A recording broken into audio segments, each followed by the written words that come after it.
All right, do we have a full complement here? I call to order the meeting of the Minnehaha Creek Watershed District Board of Managers, August 26, 2021.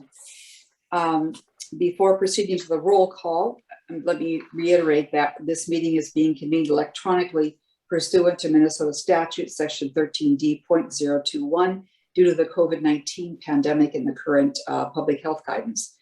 It's not prudent for the Board of Managers, its committee, staff, and members of the public to meet at our regular meeting location. And all electronic meetings are noticed and conducted in accordance with section 13D.021 and all other applicable terms of the open meeting law. In addition, pursuant to that statute, all votes will be by roll call. So let us begin to take attendance by roll call. Manager White is here. Manager Rodness. I beg your pardon. I grabbed that old list again. I'm sorry, Manager Sando. Manager Here. Sando. Here. Manager Olson. Here. Manager Miller. Here. Manager Maxwell. Here. Manager Loftus. Here. Manager Hejmati. Here. Great, all of us are here. Is there any member of the public who wishes to address the board on a matter that's not on the agenda?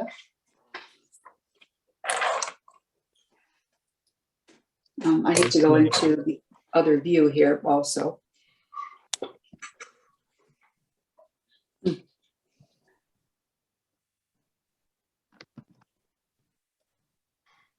Okay. The next item is approval of the agenda. We are going to strike item 7.2. That'll come back at a subsequent meeting. With that change, is there a motion to approve the agenda?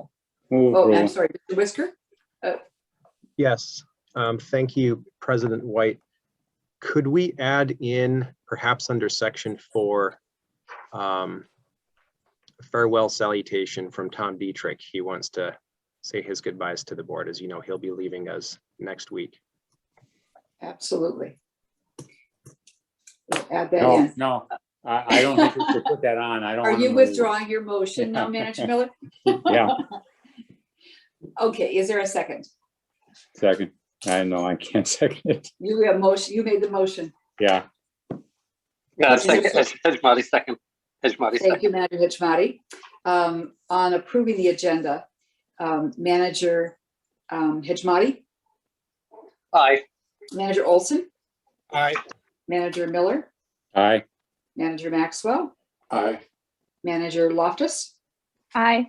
Manager Sando, Aye. and Manager White votes aye. Agenda is approved. Then we will move to item 4 and turn to Mr. Dietrich. Thank you, President White, managers. I'm before the board this evening to bid a bittersweet farewell. I'd hoped we could speak in person, but given the circumstances, virtual is better than nothing at all. But the decision for me to part ways with the district was an extremely difficult one to make and one that I didn't arrive at lightly. The last 18 months have been exceptionally difficult for a variety of different people and different in a variety of different ways. But even with that difficulty, I think it's kind of presented an opportunity to be thoughtful about who we are, about where we're going, and about what we're doing, both personally and professionally. And it's with that opportunity that I made the decision to take my career in a different direction. I did just want to say that I've truly appreciated the time I've had with Minnehaha Creek. It's been 3 years of learning and building alongside some truly great people. And I know that I'm leaving permitting in exceptionally capable hands. And I'm genuinely excited to see what the future holds for the program that we've worked so hard building over the last few years. But I think most of all, I've truly appreciated the opportunity to work alongside such a great, motivated, visionary, and passionate staff and board. And I couldn't ask for better coworkers and friends. And I'm really proud of the work that we've all managed to do together. I just wanted to say to the board that I sincerely thank you for the opportunity. It's been a genuine pleasure working with everyone, and I hope to keep in touch. Thank you, Mr. Dietrich. Are there managers who'd like to offer any comments to Mr. Dietrich? Good luck. Go ahead. Am I recognized? I don't know. Manager Miller. Okay. I just want to thank you, Tom, for your good work. I think you're part of the effort to set new standards for quality, and I think you met it. And going to miss your presentations and your hard work. So good luck in your next endeavor. Thank you, Manager Miller. I really appreciate that. President Other White, Manager managers? Hejmati has his hand up when you're ready. Manager Hejmati, go ahead. Thank you. Tom, thank you so much for all the work that you have done. The quality of your work has always been excellent. I have no doubt that the same quality will continue in whatever you do, no matter what you do. You spoke about the people around you being passionate. I also want to applaud your passion and your diligence in what you have done and the way in which you have conducted yourself.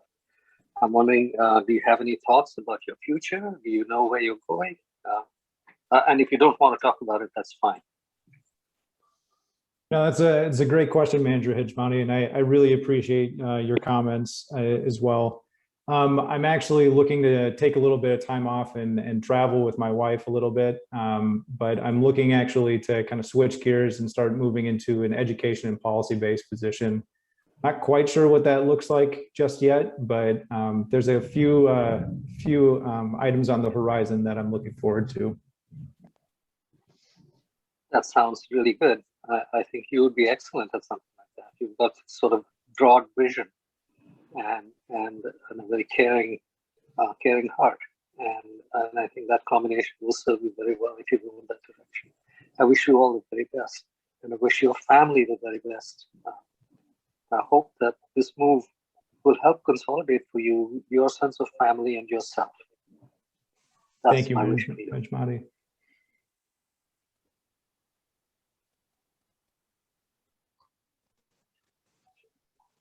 Manager Sando? No, I didn't have a question. No. Okay. Thanks a lot, Tom. Anyone else? Then I would like to say a few words. Tom, I've seen you here in two different sets of times working for us, and in between, you came and represented the city of Minnetonka, so we didn't lose track of you there. I've really enjoyed having you work for us. The permitting department's in great shape, and I just wish you, wind in your sails. Thank you, President White. Mr. Wisker. I've said my goodbyes to Tom and all of my thank yous, and I'm looking forward to one last batch of them next week. But I would just echo everything that the board said and thank Tom publicly. He's been a key contributor towards advancing the program over the last several years, as well as a key contributor in terms of the culture that we're working towards to the district, and all the wonderful relationships he's helped forge inside and outside the organization. I know I'm going to miss him, and I know the staff team will as well. So thanks, Tom. Thank you, James.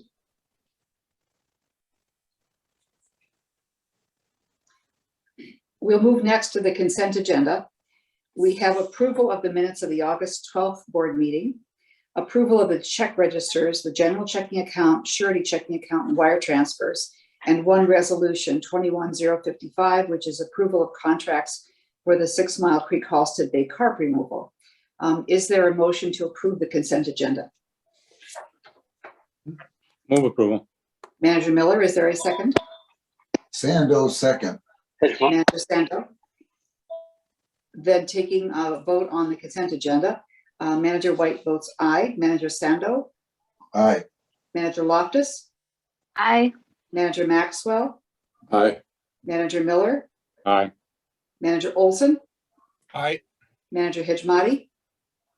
Aye. Thank you all. Consent agenda is approved. I don't have a report this evening. I will, however, say happy birthday to Manager Miller. I noticed that this is the day. And move on. to Manager Miller for a report from the Policy and Planning Committee meeting this evening. We had the second chapter, or is it second volume of our study of the history and successes and failures and efforts of the watershed district, and it's been it's the second element. It was from the 80s into the early 90s, and it was really helpful the way it's being presented, so that we can both know what happened and know the good efforts and the not so successful efforts that the district has made in the past, so we can perhaps maybe avoid some of the problems in the future. So it's really been, I think it's been incredibly helpful for everybody, even those of us that were around for some of that time, to recall what we were involved in and what the issues of the day were. And so we got probably two more chapters to do, and so it'll be another few months before it's completed. But I think everybody's really appreciated the good work you've been doing, Louis. Thank you, Manager Miller. I know we're looking forward to the next iteration in October. The Citizens Advisory Committee met. Manager Loftus? Yes, thank you, President White. There was one agenda item on the CAC meeting. It was last week.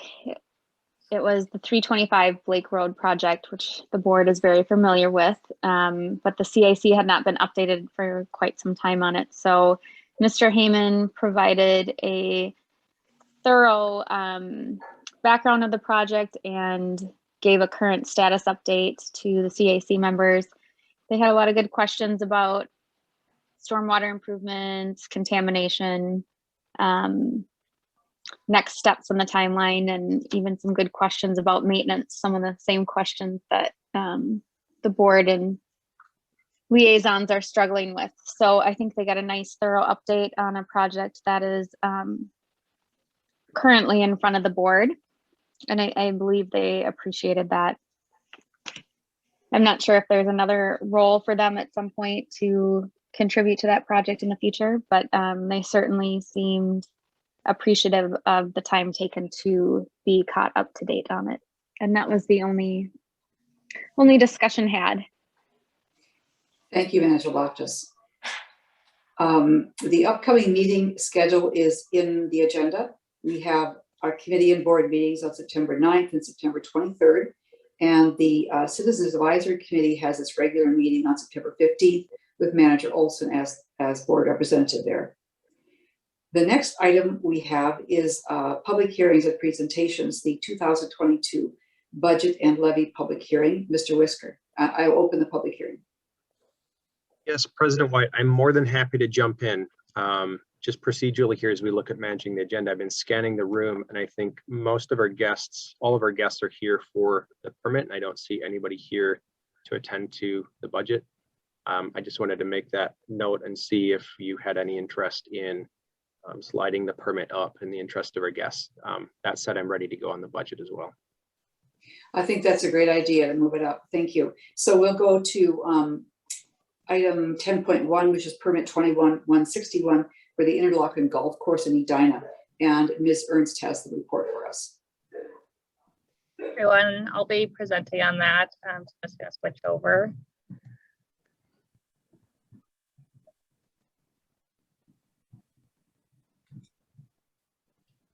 All right, just make sure everyone can share my screen or see my screen. We can. Good. All right. Good evening, President White and Board of Managers. I'm bringing permit 21-161 before you for consideration as a member of the public, as requested it to go before the board. Their comment has also been included in the meeting packet for their request. The Interlochen Golf Course has applied for a district permit for work including parking lot expansion and accessory building construction at 6200 Interlochen Boulevard in Edina.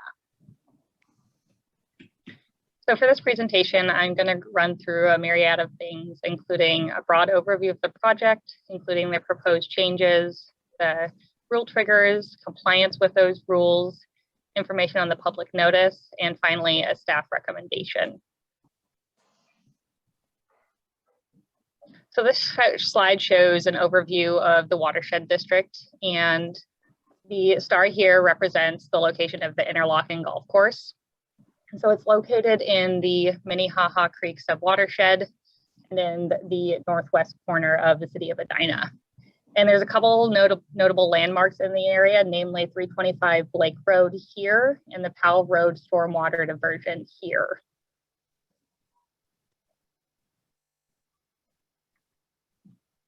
I wanted to further orient everyone by pointing out some key boundaries in the project area. So the first of those is the hydrologic boundary. So that's going to be this blue dashed line right here. So above that is Minnehaha Creek Watershed District, and below that is 9 Mile Creek Watershed District. And then we've also got the orange line here, and that represents the legal boundary. So above that is what we have the legal ability to permit, which is why we're working on this project.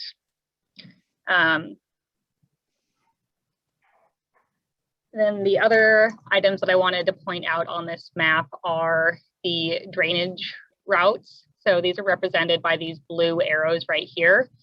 So on the north side of the hydrologic boundary, we've got drainage going through Wetland 1 and then flowing north through a series of stormwater pipes owned by Edina and Hopkins that eventually routes to Excelsior Boulevard, and then it goes to Powell Road to the stormwater diversion.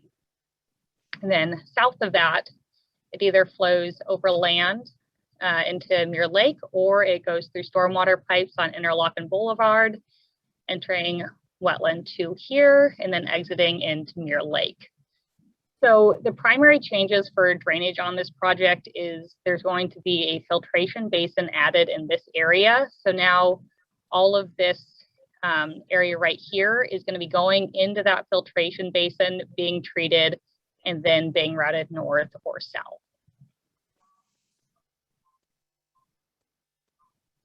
And then I wanted to get into the different project specific areas. So the first area here is area 1, and that's where the most work is occurring. So we've got a house demolition, bituminous parking lot construction, concrete curb and gutter construction, expansion of parking along Waterman Avenue, and a fire turnaround cul-de-sac, and finally a filtration basin, which will be just at the north end of this area. And the impervious surface in this area is increasing. The next area is area 2, shown here. And so that'll include the construction of a small accessory building, reconstruction of a bituminous road, and reconstruction curb and gutter. And finally, we have area 3 here, which includes parking lot reclamation, removal of a degraded storm sewer, replacement of that storm sewer, and the upgrade of a lift station for that storm sewer. And the impervious surface is not increasing in this area. Now I'm going to move into the rule analysis of the presentation. So the project triggers the district's erosion control, wetland protection, water body crossings of structures, and stormwater management rules. And the applicant has submitted sufficient materials for staff and engineers to determine compliance with those rules. And as the project is proposed, it does meet the district rules. And I'm going to go through each of the rules and show you why it was triggered and how it's meeting that rule. So the first rule it triggers is erosion control. So on this slide, I've got an overview of the grading plan, and it calls out in the red markings where different erosion and sediment controls are. We've got silt fences, inlet protections, construction entrances.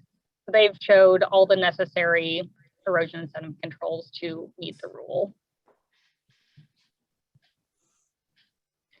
The next rule triggered is wetland protection. So this rule is triggered because the water body crossings and storm water management rule are both triggered. So this yellow circle here, which is on the eastern side of wetland 1, represents the area where the wetland buffer is going to be added. So the rule requires that a buffer is provided down gradient of disturbance. So there's this stormwater pipe removal and installation that's happening here, which is causing disturbance. So therefore we're adding a buffer on this eastern edge.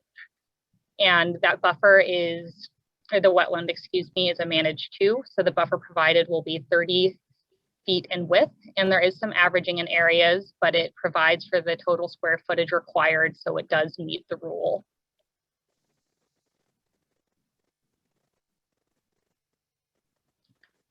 The next rule triggered is water body crossings and structures. So that's occurring between wetland 1 and the wet pond here that's on the golf course. So this yellow circle represents where that stormwater pipe removal and addition is happening. So as it is right now, we have this blue pipe right here. That's what's being removed, and it currently, excuse me, pipe pumps water from the wet pond via a lift station and moves it over to the wetland. And the new pipe does the same thing. It's just in a different area and has an upgraded lift station. So it just pumps it and moves it this way. And the applicant did assess several other alternatives, such as a no-build scenario and just leaving this pipe right here in place.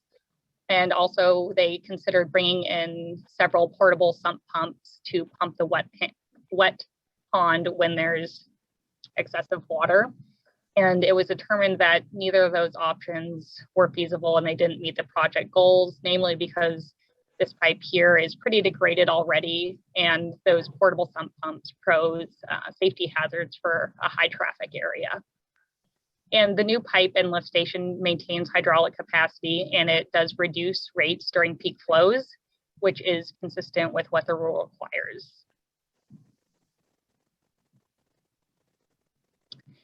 The last rule triggered is stormwater management. So this area in the yellow circle right here is where the stormwater facility is going to be added. And the stormwater facility they have proposed is a filtration basin, which will sit above the new proposed bituminous parking lot. And to review this rule, we looked at 4 different components, being volume control, water quality, downstream impacts, and rate control. And the basin will be used to meet all 4 of those components. So for the volume control portion, the rule requires for treatment of the new impervious surface. And the amount that's required is this 5,518 cubic feet. And the basin provides 7,408 cubic feet. So that's a 34% above what is required. So that meets and exceeds the volume portion of the rule. And the additional storage improves flood resilience in the area and will protect the surrounding neighborhood from any flood risk. The next component of the rule is water quality. So this rule requires that there can be no net increase in the total phosphorus, and the project meets this requirement by providing the required amount of volume abstraction, as we discussed with the previous slide. So the filtration basin provides for a 58% reduction in total suspended solids and a 55% reduction in total phosphorus, thus meeting the rule. Next, we looked at the downstream impacts. So for this project and all projects that trigger this, we want to make sure that there's going to be no bounce or inundation of the downstream water bodies. So for this project, that includes Wetland 1, Wetland 2, and Muir Lake. So through modeling, we reviewed, it shows that the project meets the bounce and inundation criteria, and there's going to be no impact to downstream water bodies, thus meeting the rule. Staff and engineering coordinated extensively with 9 Mile Creek and the city of Edina to ensure that flood risks were minimized for all of these different water bodies, and it met everyone's rules. So that included us, coordinating with 9 Mile to make sure that we were using the same definition for bounce and inundation, and we are. So that does meet our rules and their rules. And then finally, we reviewed for rate control. So during storm events, runoff is being routed north towards the wetland, then south towards Mirror Lake. And the rates were reduced for the 1, 10, and 100-year events. Then there's also rates going toward wetland 2 here, and rates are being increased for wetland 2, but because wetland 2 is a managed 3 and solely on interlochen property, our rules state that rates can be increased for this management type. So the project meets the requirements for rate control. So based off of review by staff, engineering, and City of Edina and 9 Mile, we all worked together to make sure that this was the best possible outcome, and it meets the requirements and standards for each triggered rule. So it meets it for erosion control, wetland protection, water body crossings, structures, and stormwater management. And before I wrap up my presentation, I wanted to briefly talk about the public notice section of this permit. So the district did receive several comments on the project, and some of the main items that members of the public were concerned about were tree removal and flood risk to the homes in the area. And I did take the time to speak to each of those commenters to try to address their concern. And I wanted to address those concerns with you all as well. So one of the main comments I mentioned was about trees. So there was concern expressed because of the number of trees being removed and how it could impact views and water quality. And district rules do not regulate for tree removal. However, I did confirm with the City of Edina, with their forester, that Interlochen has an approved tree replacement plan with them that meets or exceeds the ordinance. And further, the filtration basin that's being put in provides a treatment in excess of what is required, which is going to preserve the water quality in Wetland 1.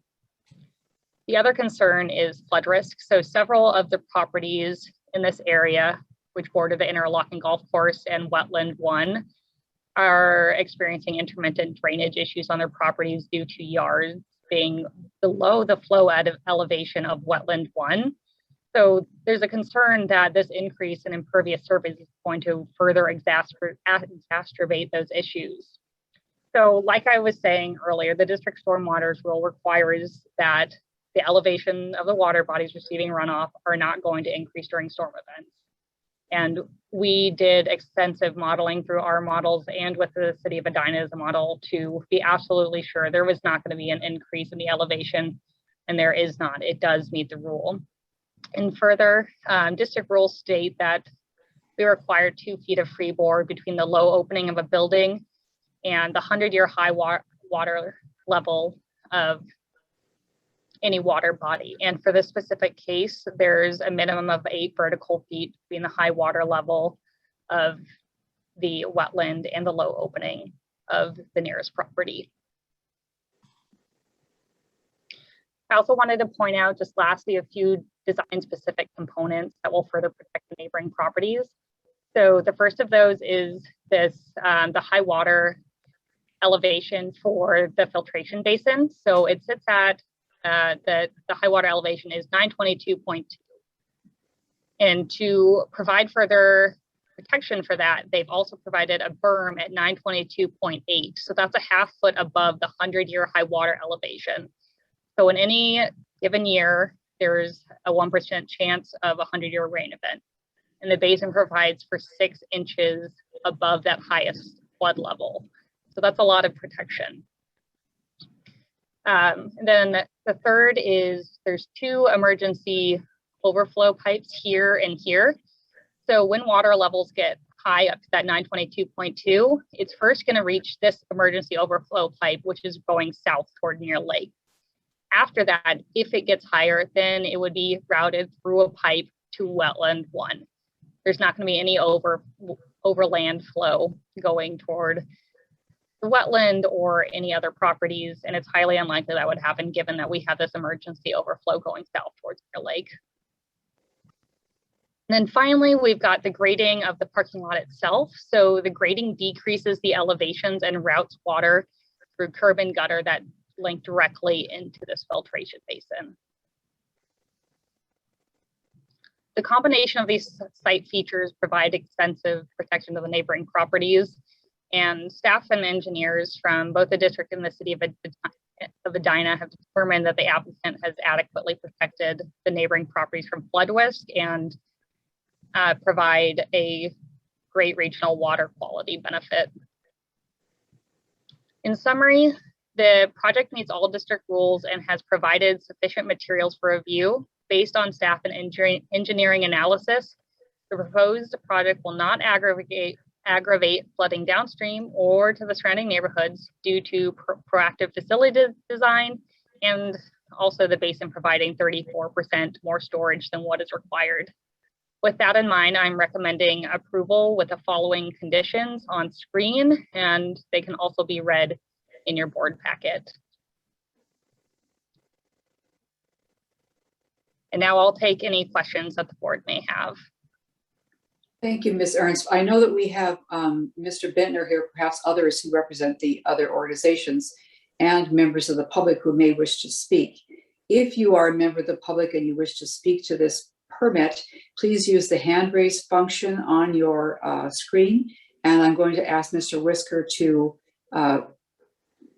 who's sort of the engineer for this meeting, to guide us through that conversation.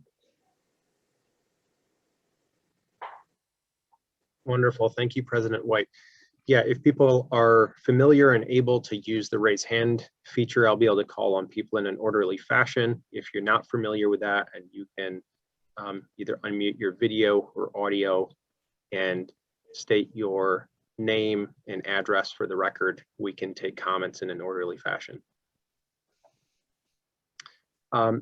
President White, we have Deborah Frimmerman. Thank you. Ms. Frimmerman, go ahead.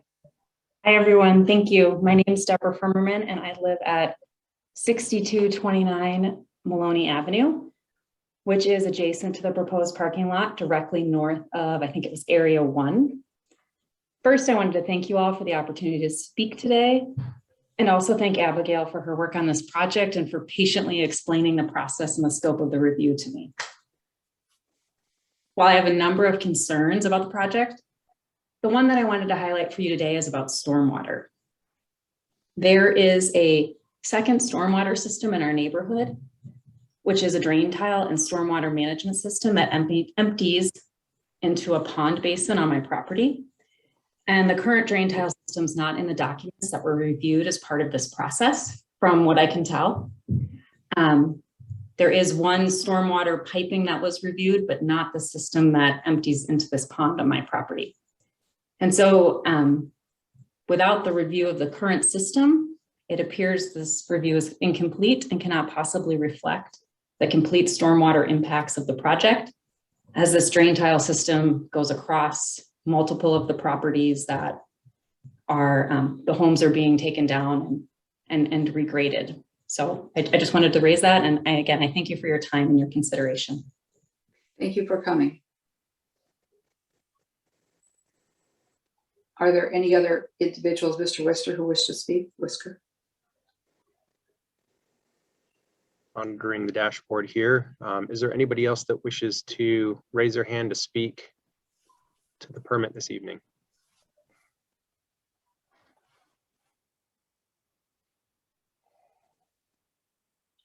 If not, I would turn to Ms. Ernst and ask her response on the drain tile concern Ms. Frimmerman has.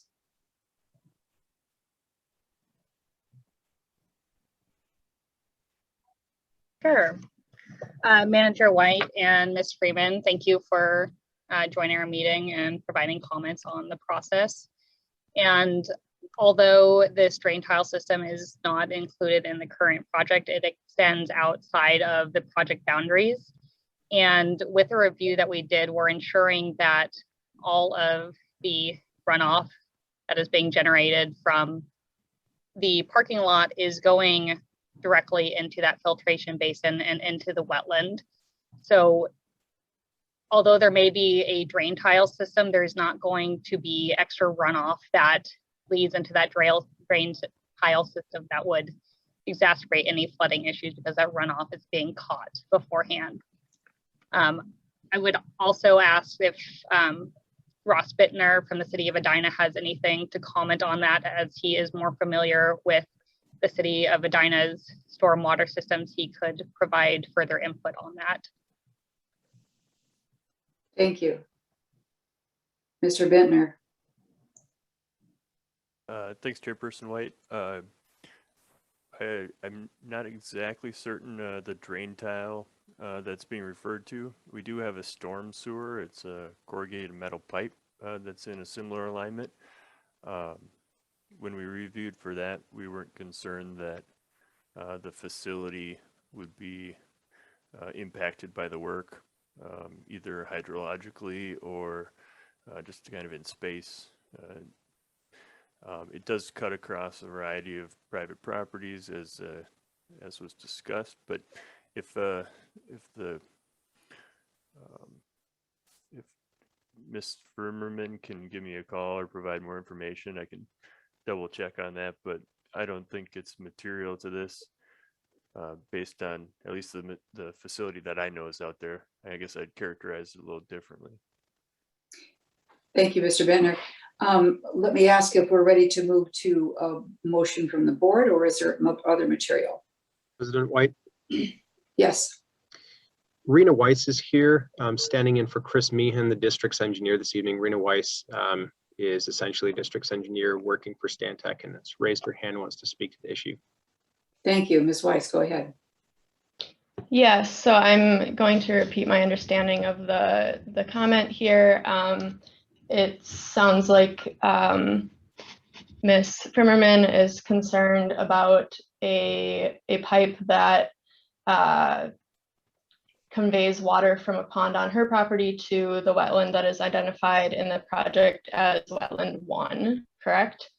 And my comment to that from the engineering perspective would be that through the no-rise analyses that were done, which were very extensive and in cooperation with the city of Edina and their existing model, there's no reason to believe that the hydrology would be impacted to that drain tile. There shouldn't be any backflow from the wetland that would exacerbate problems on her property or anything of that nature. Thank you. At this time, I'll look for a motion from the board to adopt the permit with the conditions as stated. I have one comment. Yes, Manager Olson. In your wetland number 1 drawing, you show up the Mr. Manager Olson, I'm going to ask that we get a motion on the table first. I'll come right back to you. But is there a motion to adopt the permit, approve the permit? Move approval. That was Manager Miller. Correct. Is there a second? Olson, second. Thank you, Manager Olson. Now I'll go ahead with your question. Okay, this is probably very minor, but on wetland number 1, it looks like the property line is interrupted and there's a jog through the wetland, almost as if Maloney Street or Maloney Avenue goes all the way to the other side of the water body. Is that accurate, or does the property line go straight down through the wetland? Let me share my screen again so we can look at that together. Thank you. Thank you.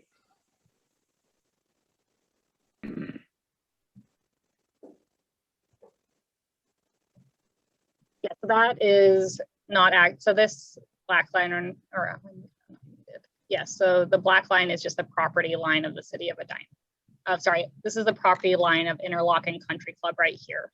Okay. And so the street does not go through the wetland. No, I understand that, but they do not own the property if that's at the end of the avenue, correct? Sure. So this property right here, they do own. This is Interlochen property, and this is Miss Freemerman's house. Mm-hmm. I was just curious as to why there's that jog across the lake. This right here? Yes. So that's because this road, yeah. It's, to be honest, we pulled this is here, James, why don't you answer that? I would assume it's the platted road, and so the Interlochen Country Club's property boundary is configured around the platted road, whether it's there or not. We run into that all the time. It's just an artifact of real estate. Okay, so that is an accurate drawing. Because I'm showing a solid thick black line on page. Where we get Sure. page 8. Manager Olson, I Yeah. also had this map updated today by one of the GIS specialists in the office. So the map that you're seeing in the report is a little, I did it by hand pretty much. So Okay. that's why it looks a little bit different. I had a professional do this other one. Okay, thank you. That explains it. Sorry for the confusion. Not a problem. Are there any other questions from managers? Seeing none, we'll proceed to vote on the permit. Manager Miller, Aye. Olson, Aye. White votes aye. Sando,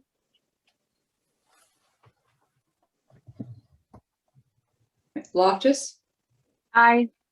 Hijmati, Aye. Maxwell. I want to come back to you, Manager Sando. You are muted. Did you wish to vote? Now Aye. you're, okay, thank you. That permit is approved. Thank you, everyone, including members of the public. Now we can return to the public hearing on the budget and levy. Mr. Brisker.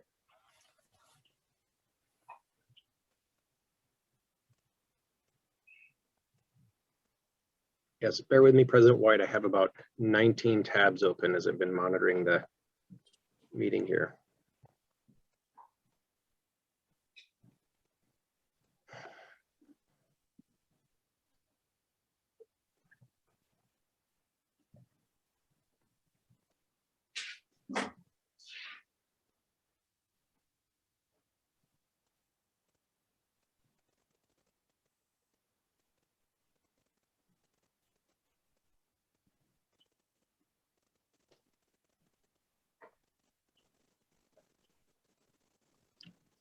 Bear with me, I'm having some minor technical difficulties.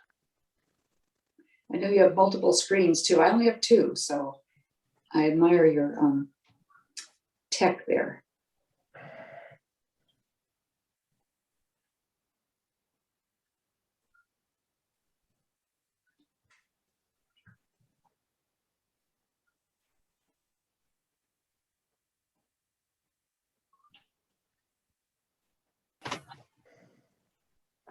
All right, is everybody able to see that? I can't quite tell because something strange happened with all of my monitors. I can see. Yes. Okay, wonderful. I'm hearing yes, and everybody can Yes. hear me just fine. Great. Well, thank you, President White and Board of Managers, and good evening, everybody else. As President White noted, we are circling back as we've shifted the agenda around to holding the public hearing for this evening for the district's draft 2022 budget. I think we'll manage the public hearing the same way that we usually do by first walking through an overview of the draft budget. We'll take any comments from the public. Of course, that feedback would be then integrated into our budget process before the board considers adopting the draft budget in September. And then there's always a final opportunity for public comment afforded again later in November. And the formal date for that will be set at the time the board considers adopting the budget in September. So we don't have a final date for that, but that will occur before things are finalized then for both counties in the month of December. Of course, for us and anybody that's been tuning in this year, tonight builds on a foundation of work that the board has been conducting since the beginning of April earlier this year. Since then, the board's worked through a series of budget projections, capital improvement plan, budgets for operations, or capital finance and personnel. Over time, we've looked at the balance and strategic alignment of the budget, and we've also undertaken a series of refinements before ultimately consulting with our Citizens Advisory Committee on both the budget, levy, and work plan, which we provided to them in a briefing back in July. Pursuant to statute, as I just mentioned, the board will consider action to adopt the draft budget and then certify the levy on September 9th. And then from there, we'll have final public comment accepted later this year before we finalize with the counties. So before we step straight into the numbers, I always think it's worth taking just a quick moment to remind ourselves and the public what the Watershed District's budget stands to support at a big picture level. And for us, the Watershed District, we believe that natural systems underpin communities, that they can create place and provide not just environmental value, but also economic and social value, particularly when the protection or restoration of our rivers, our lakes, our streams, our wetlands are well integrated into urban planning for things like open space, housing, and transportation. It's for those reasons that we've really made it our mission to work closely with public and private partners in the land use community to invest in physical improvements to the landscape that measurably improve water quality, flooding. And those capital improvements are gray and green infrastructure investments, which are targeted in areas of high need over a focused period of time that produce the measurable benefit to the water as well as to the surrounding communities. And that work doesn't happen in a single year or in a single budget cycle. So understanding where we've been really helps paint a clear picture of where we're going to be focused as we sustain that work. And of course, what we're going to be continuing to work towards in 2022. Beginning that story in 6 Mile Creek and the Halstead base of Watershed, the district's been working with Carver and Hennepin counties, Three Rivers Park District, and member communities like Minnetrista and the city of Victoria, and private landowners, businesses, and developers such as Lennar to improve water quality within the subwatershed, manage the volume of water, and ultimately improve water quality downstream in the most impaired water body in the district and the most degraded bay on Lake Minnetonka as part of our Lake Minnetonka strategy, and that's Halstead Bay. To date, the work that the board seen fit to invest in with its partners have reduced watershed loading by over 145 pounds each year from the landscape. It's also addressed 410 pounds a year in internal load that's coming from within some of these historically degraded water bodies, while also restoring 40 acres of wetland and 190 acres of green space, while working in collaboration with our partners to provide access to nature through over a mile of new trails and with the support of outside funding from our partners exceeding $1.2 million. And we reviewed some of this at our retreat. The good news here is that that focused work in and around Wasserman Lake in particular is showing great effect. Water quality is trending positive, and with recent alum dosing, we've seen an immediate response in water quality between 2019 and 2021. And with the second Bowser-funded alum dosing next year in 2022 as part of our budget, we do expect the lake to ultimately sit at or below state standards, putting the top 2 lakes in the headwaters of this subwatershed to Lake Minnetonka meeting water quality, and ultimately taking load out of downstream water bodies like Auburn. So having those impacts cascade down. We've got a similar story to tell downstream in the Minnehaha Creek subwatershed in terms of the results of our focus on high impact capital improvements. This is a story that the board knows really well, but following almost a decade of partnership, the district has treated over 500 acres of water. We've reduced nutrient loading over 300 pounds on an annual basis, and we've restored almost 2 miles of channel and created over 5,000 cubic yards of new floodplain storage. That work's been broadly supported by a big coalition of public and private partners, which have contributed over $7 million in outside funds and supported along the way the creation of 2 miles of trail, providing access to over 60 acres of newly restored green space. And as with Wasserman, you can see the impact of these really focused investments in the landscape in green and gray infrastructure, both in the creek and downstream at Lake Hiawatha, where water qualities continue to trend positive over time and is now hovering around meeting state standards. And this graphic here shows how over time the projects that we've implemented are overlaid with the trend line for phosphorus reduction, showing the tie between our work and the downstream effect. Building from that background of work, obviously a major component of our budget each year is the capital improvement budget and our capital improvement plan. And then the programmatic budgets, which all work in support of these projects that we're trying to get in the ground to clean up the water and manage flooding. And those programs are doing things like diagnosing where we might put projects by collecting monitoring data and analyzing trends to see how effective that work is, conducting modeling, doing planning work, outreach, and partnership building with our partners in the landscape. This map here shows the location of projects that are currently constructed, as well as projects that have been constructed in financing, projects that are constructed and entering 3-year warranty. And I think what we're interested in tonight are the projects that are shown via the legend as triangles. Those are projects that are in the 2022 capital improvement plan. And that work emphasis in the coming year continues our sustained focus in the 6 Mile Halstead Bay subwatershed and the Minnehaha Creek subwatershed. So moving from upstream to downstream, we have our second alum dosing of Wasserman Lake, which is supported by the Board of Water and Soil Resources Clean Water Funding.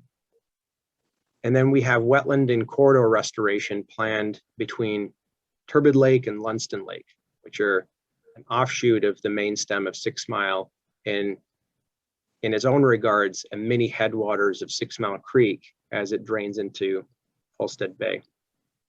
As we're focused on capital project implementation, staff's also studying the feasibility of wetland restorations between Wasserman and downstream Auburn Lake, so we can keep cascading those positive benefits all the way downstream.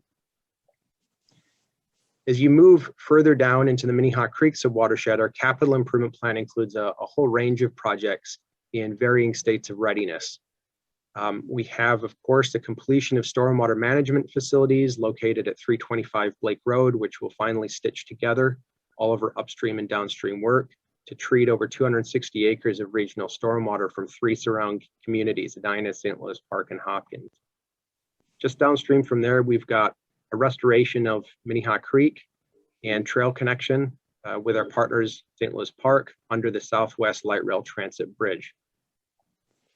Just downstream from there, we have stormwater and green space connections between our greenway and the Louisiana Station, the Meadowbrook Golf Course meander and wetland restoration, and much further downstream in Minneapolis, we have regional stormwater and creek work that's embedded in the Minneapolis Park and Recreation Board's Creek Master Plan.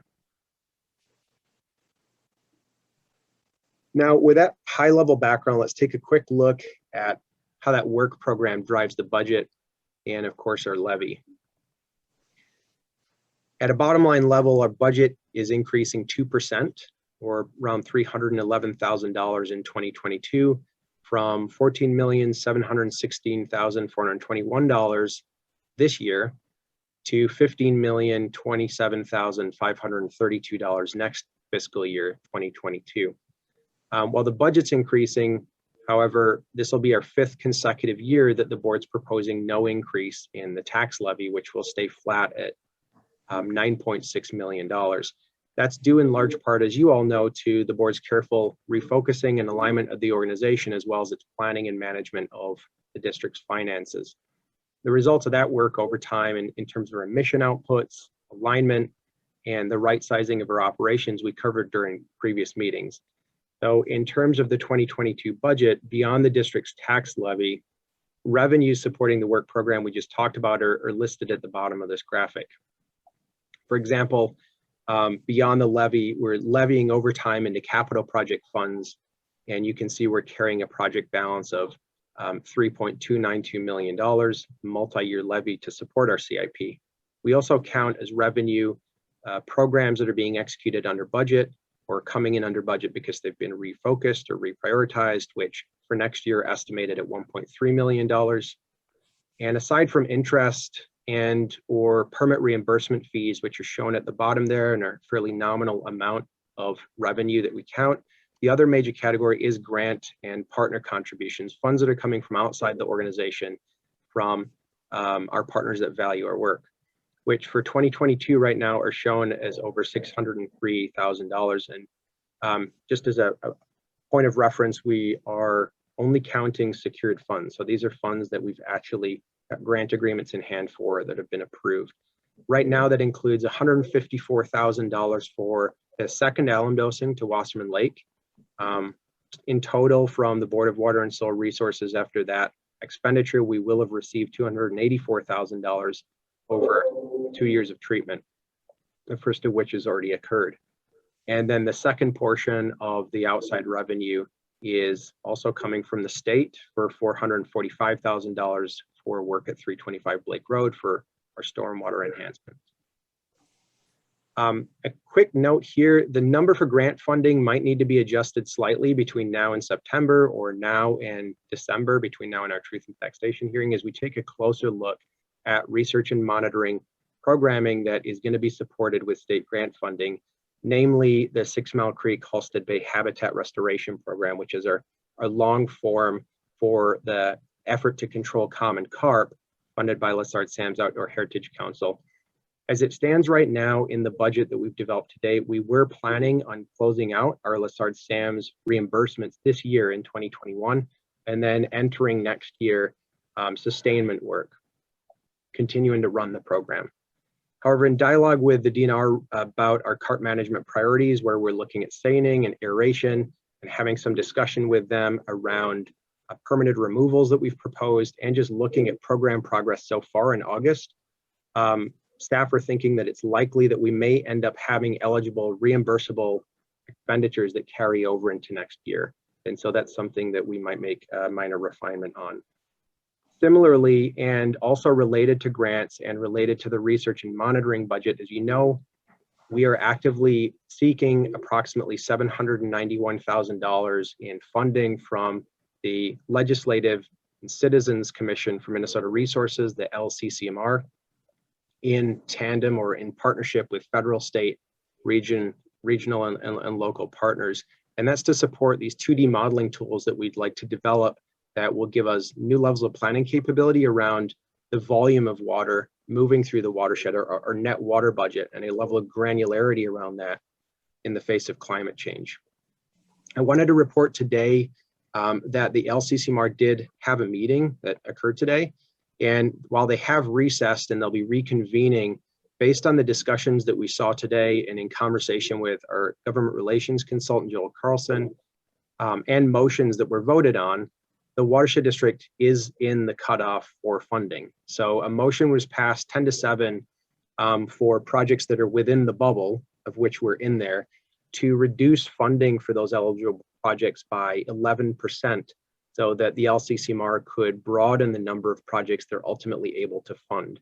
So where it stands right now, it's a little bit uncertain, except for the fact that we're in the bubble and we'll get funding.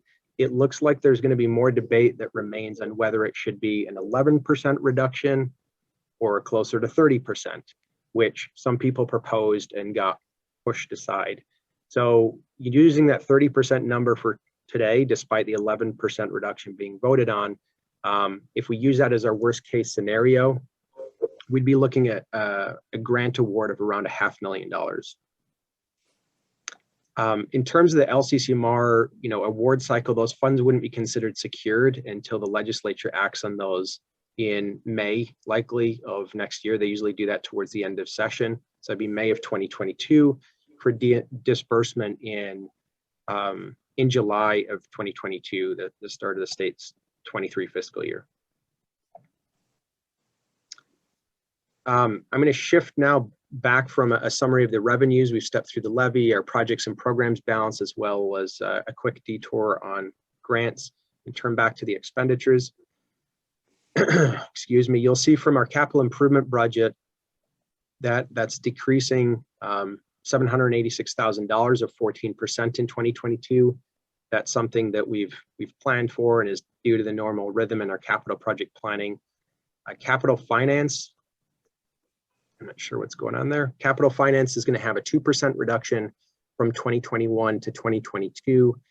As the board knows, but for the public's benefit, capital finance is a fund that we use to strategically maximize our project implementation by servicing debt that's issued by others for our projects, as well as providing a strategic reserve that can allow the district to capitalize on any opportunities that emerge in the landscape and also help minimize any volatility in our tax levy. Right now, capital finance does show that there's a slight increase from 2021 to 2022.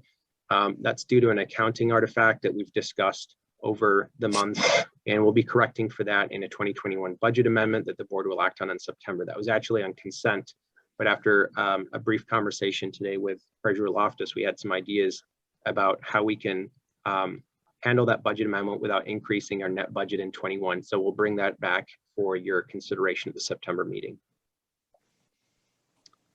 Operations is down 4% or $74,000. That's really due to us cycling out of upfront one-time outlays for information technology, which you know are down 20% on their own.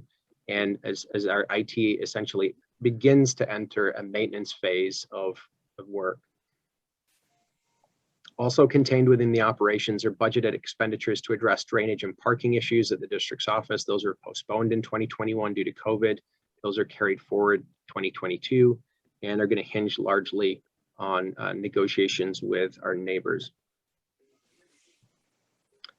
On balance, the remainder of the programs that are listed there are up 25%. I'm taking through some of those details briefly and then wrapping up. That's due largely to budgeted costs of $1.365 million for repair and replacement to damaged sections of the Minnehaha Preserve Boardwalk. Those funds are located within project maintenance and land management. Other areas of more modest increase include research and monitoring, planning, permitting, with our outreach program budget sitting essentially flat year over year between this year and next. So ticking through those, research and monitoring is proposed to increase approximately $81,000 or 7%. That's tied back to the first phase of the 2D model build that I just referenced that it looks like we may end up getting some grant funding for. Planning is increasing 4% or $48,000. That's tied to two main elements: support for a technical advisory committee process.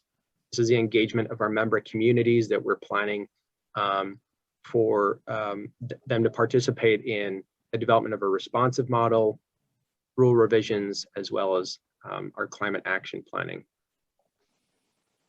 And then permitting is increasing just over $20,000 or 3% based on an analysis of historic average costs for engineering services that are needed to review permits, like the one that you just considered, and those are extrapolated and carried forward into 2022.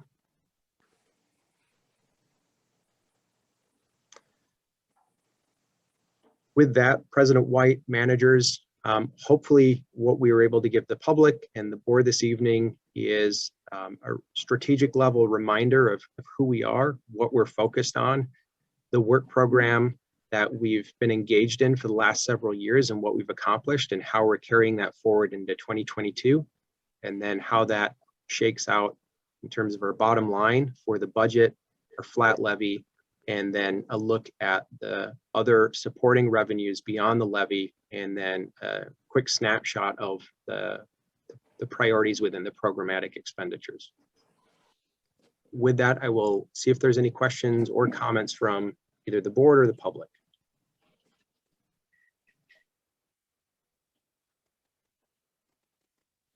Mr. Whisker, did we receive any written comments for this public hearing? To date, we received nothing in writing in terms of comments, and we haven't heard from anybody either outside of the context of tonight's hearing. Thank you.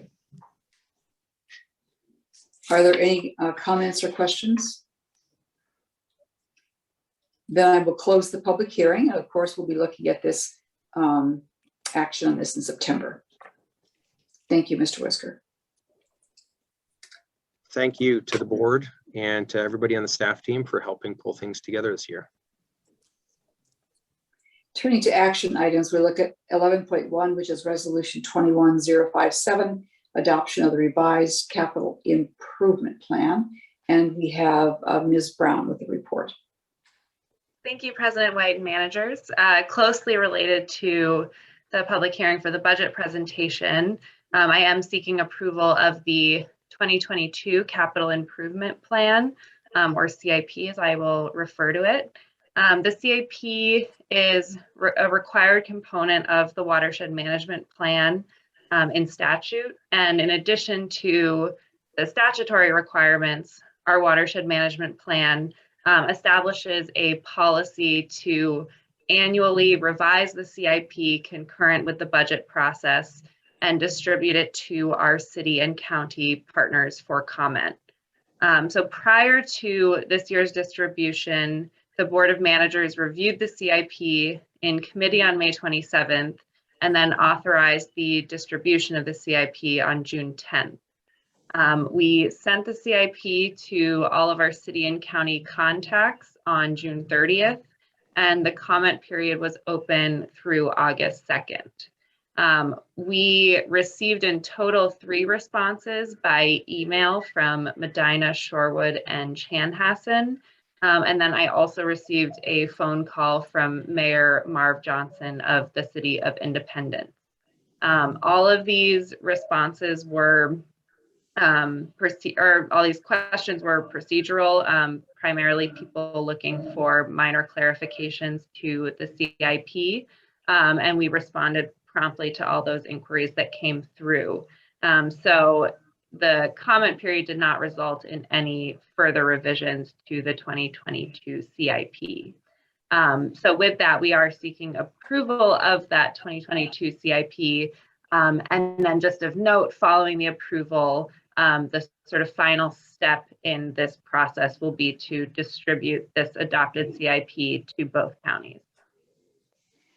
Thank you, Ms. Ron. Is there a motion to adopt Resolution 21057? Move approval. Is there a second? Second. So moved by Miller, seconded by Loftus. Any questions for Ms. Brown?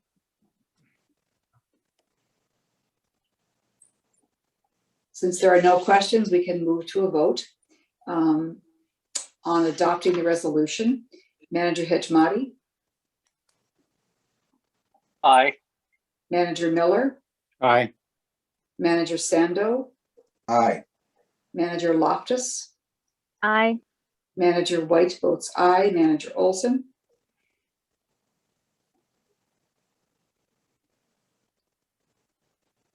Manager Olson? Manager Maxwell? Aye. The resolution is adopted. Thank you, and thank you, Ms. Brown. Our next item is Resolution 21058, which is approval of a change order for trail paving at the Wasserman Lake Preserve. Once again, Ms. Brown has the report. Thank you, President White. Yes, so I am seeking approval of a change order for trail paving at the Wasserman Lake Preserve.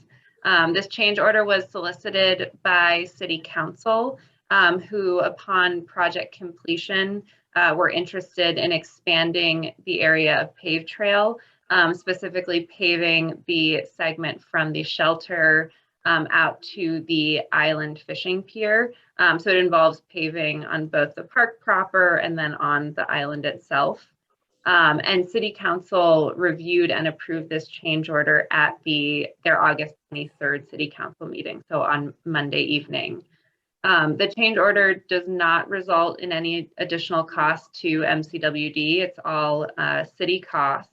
However, because we hold the construction contract and the change order exceeds the total approved budget for the project, board approval is required to move it forward. The total cost of paving this additional length of trail is approximately $134,000. And some of the drivers of high construction costs that I just wanted to note are just sort of a better understanding of site conditions that necessitate working around some wet soils that weren't a component of the project the first time we looked at paving the trail. There's also additional costs incurred from needing to remove the natural surface trail that's been installed, and making sure that we're protecting all of the park assets that have already been put in place. And then finally, there's just some complications logistically of paving on the island itself, which, because of the loading on the boardwalk, essentially requires all the paving work to be done by hand. So if it were not for this change order, we would be prepared to close out the project now and enter the warranty phase. And this will just delay the closeout of the project by about a month. Linco intends to do the work in September, and we'll end up wrapping up the project late September, early October, based on the change order. So with that, I can answer any questions. And again, we're looking for approval of that change order this evening. Thank you, Ms. Brown. Is there a motion to adopt the resolution? So moved, Bill Olson. Manager Olson, is there a second? Maxwell second. Thank you, Manager Maxwell. Anyone have any questions for Ms. Brown? So how far down are they going to put the sub-base material? Manager Olson, it's just about 6 inches of sub-base. Perfect, thank you. Thank you. Any other questions? Then let's move to the vote on adopting this resolution. Manager Maxwell? Aye. Manager Olson? Aye. Manager White votes aye. Manager Loftus? Aye. Manager Robness? Oh, I've done it again. Manager Sando? Aye. Manager Miller? Aye. Manager Hitchmati? Aye. The resolution is adopted. Thank you, and thank you, Ms. Brown. The last item under action items is Resolution 21051, authorization to execute a memorandum of understanding with the City of Edina. And we have Ms. Cermak presenting the report.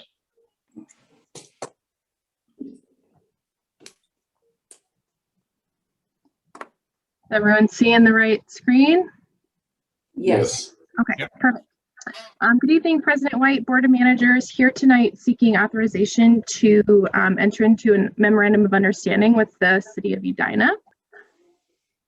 And then I also wanted to take this opportunity to just highlight how we're going to benefit from this partnership and how both parties are really going to get value out of this through the pilot build.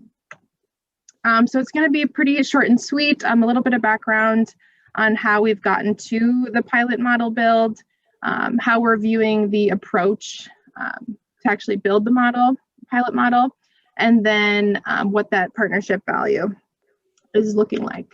So the board, the CAC, and staff have all been thinking about and trying to define what the district's role is in climate change adaptation planning. And hopefully this framework looks familiar, but essentially where we landed is we can't kind of move ahead and start convening with our partners and kind of implementing mitigation strategies until we have a better understanding of how climate change is impacting our system now, how it's going to continue to kind of stress certain parts of our system in the future. And we need to have better tools that help us kind of quantify that impact and be able to evaluate and kind of compare strategies from one another. And so, building out that toolbox, we've been working on our ResNet system, our machine learning system, and then of course the 2D watershed-wide model. The district does currently have a system-wide model, but kind of recent questions have really kind of pushed and surpassed the current limits of that model, primarily due to the lack of resolution that we have built into that. And that's nothing against the build of that model. It was built 20 years ago, and at the time was a cutting edge modeling tool. And there's been a lot of advancements around how cities are storing and digitizing their stormwater infrastructure information. And there's been a lot of advancements just in kind of computer processing power that now make it possible for us to maintain a highly detailed and system-wide scale model. And so while we've been looking to line up funding for the watershed-wide model that James alluded to with LCCMR funding, staff have been pursuing a 2D pilot model build. And really the idea here with the pilot model is to kind of manage for risk. We know with a watershed-wide project like this, with the level of complexity and the scale, there's a lot of risk associated at multiple stages. So the plan with the pilot at a high level is to build it out in 2 differing geographies, and we want to select 2 different modeling softwares to allow us to kind of ask which one better suits our needs. Throughout the process, we're going to be documenting how we're ingesting city stormwater data and what it looks like to kind of process and script that so that we have a roadmap to bring to the watershed-wide build. And then, of course, once we get these 2, this model build kind of up and running, we're going to be running scenarios and using the output of that as kind of our final evaluation metric, and ultimately choosing one to carry to the watershed-wide build. But the pilot model kind of design, while it alleviates a lot of technical risk for sure, it also is showing a lot of value in alleviating our relational risk. This is going to allow us to kind of test out how it's going to look to share information with cities, to require city stormwater infrastructure, and it's going to allow us to kind of test out how we're messaging around our modeling goals and the knowledge we're gaining. And so it really made sense for us to work really closely with the city in a more formal way through this process. The city of Edina definitely hits all the requirements on a kind of landscape scale. We were looking for, a fully developed urban area that had a lot of components that we could build into the model. So it definitely fits the bill there. But going beyond landscape requirements, we really see the city staff as being such a value add to this project. We have a longstanding, well-working relationship with the city in the past. They have a really strong technical understanding of their pipe network, along with a really robust database of that pipe network. And we know that the city sees value in these enhanced modeling capabilities. They've already built out portions of their city with a 2D model and actually plan to build out a citywide 2D model. So through early discussions with Edina, we really started realizing that we're in a very similar situation. We're asking a lot of the same questions, weighing a lot of the same alternatives. It just made so much sense that we build the model pilot in the city of Edina and bring them into the conversations through the build in a much more formalized way. So the MOU, of course, outlines roles and expectations for each party, but I just wanted to briefly highlight for the board kind of what each of us is getting as far as kind of benefits from this relationship. So in the short term, MCWD is receiving all the technical information we're going to need to build the model. We're going to be getting all that stormwater infrastructure information and a lot of technical support from their staff, from their city engineer, and leaning on them as they've built a 2D model already in parts of their city. And Edina is going to walk away with a usable model for part of their city. They're going to have takeaways from all of the scenario runs that we did at the end of the pilot. And at the very least, they're going to have a few more modeling softwares, kind of a working example of those to help them make their choice on what modeling software they want to roll out to their city. But I think the biggest benefit that both of us are going to see won't really be realized until we reach the end of the entire watershed-wide build. It really, working with Edina through the pilot sets us up to kind of increase the likelihood that the questions that we're answering through this model are not only of value to the district, but the city as well. They might be questions that the city has been unable to quantify through their current model, or questions that once they even build their 2D wide model, maybe it's not best suited for because of their kind of geopolitical boundary. A watershed wide model like ours might be kind of best suited for some of those questions. And from a watershed perspective, we really want our partners to kind of understand why we're building this model. We really want them to value the outputs and the knowledge we're gaining from this model. And I think this MOU and working with Edina so closely is really going to help us get to a good place in the end. And overall, just help us manage for technical risk as well as relational risk. So with that, staff is recommending tonight that we authorize the execution of the Memorandum of Understanding with the City of Edina. And I can take any questions.